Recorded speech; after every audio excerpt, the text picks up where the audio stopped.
To be honest, it seemed like a nightmare. Like I would go to sleep and think, maybe this is all some jacked up nightmare, and I'll just wake up and be in my bed.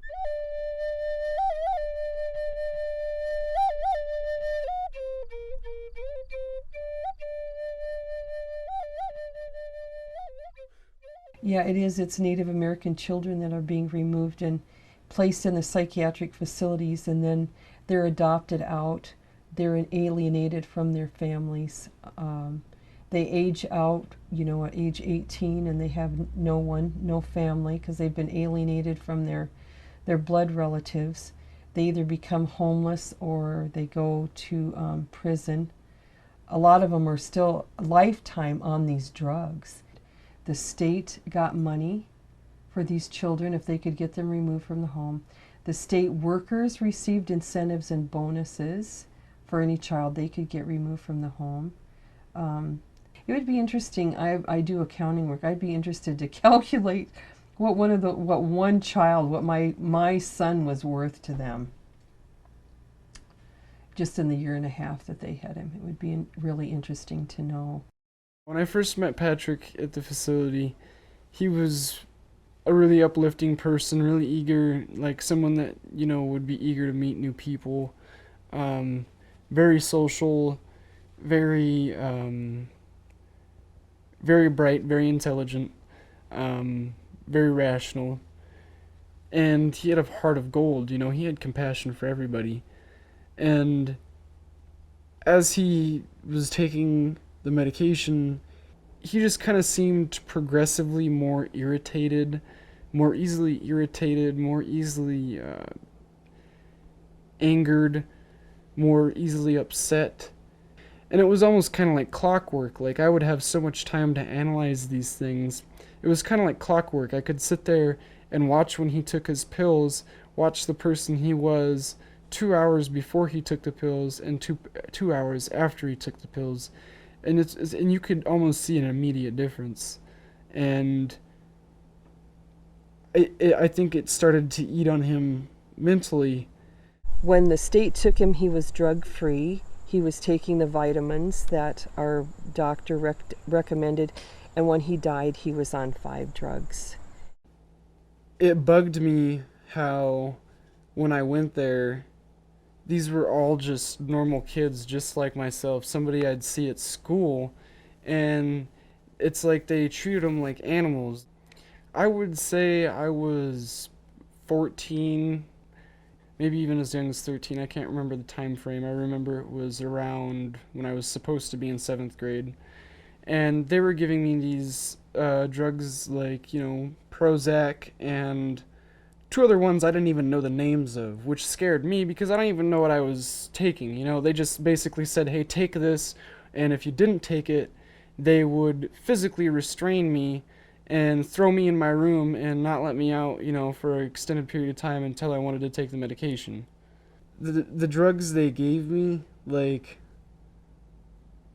they just messed with my mind and body completely. Like, half the time I couldn't talk straight. Like, when my mom would come and visit me for an hour, I'd like mumble and talk under my breath, like I couldn't physically do anything.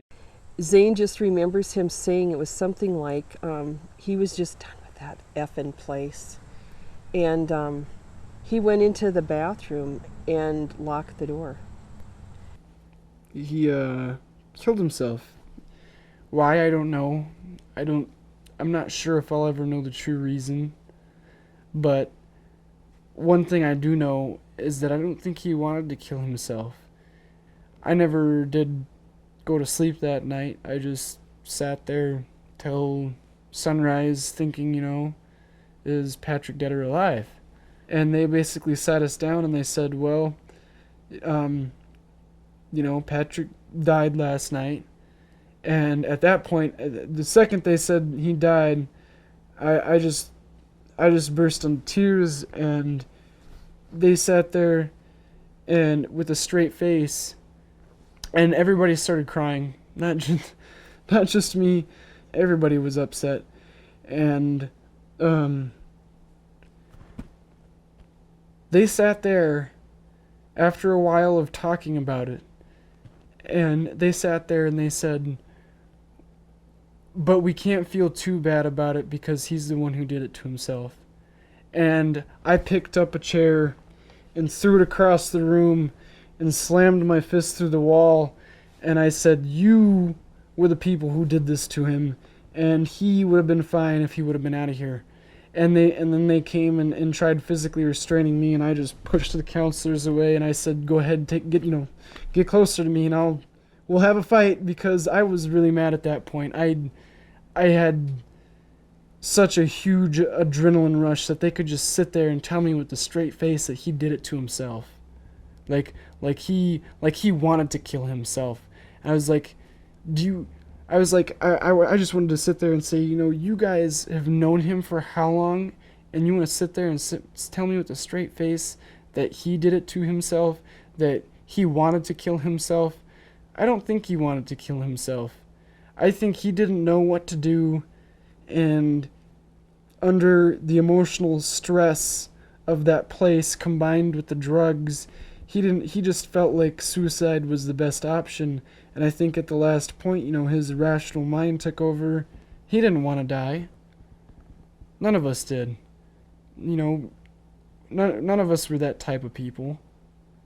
Especially Patrick. If anybody of us were to not be that kind of person, it would be Patrick. Because he was all about, life. When someone is hurting you, love them unconditionally. You keep telling them that you love them, and you accept how they are, even though it's different than what you believe, and you treat them with humility, with a serving heart, and say, "Hey, Patrick," or "Hey, Zane," just like now with Zane, No, it's not forcing.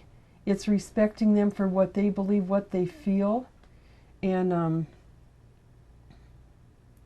you have to just keep loving them and talking to them, knowing that there's someone that cares. If Patrick had to say something, he would want to, get the message out that we don't need other factors in our life to help us with our life other than friends and family. We don't need prescription medication. We don't need an alternate living home or jail cell, as we call it, and all those other things. We didn't need any of that. I don't think it was just Patrick crying out for help.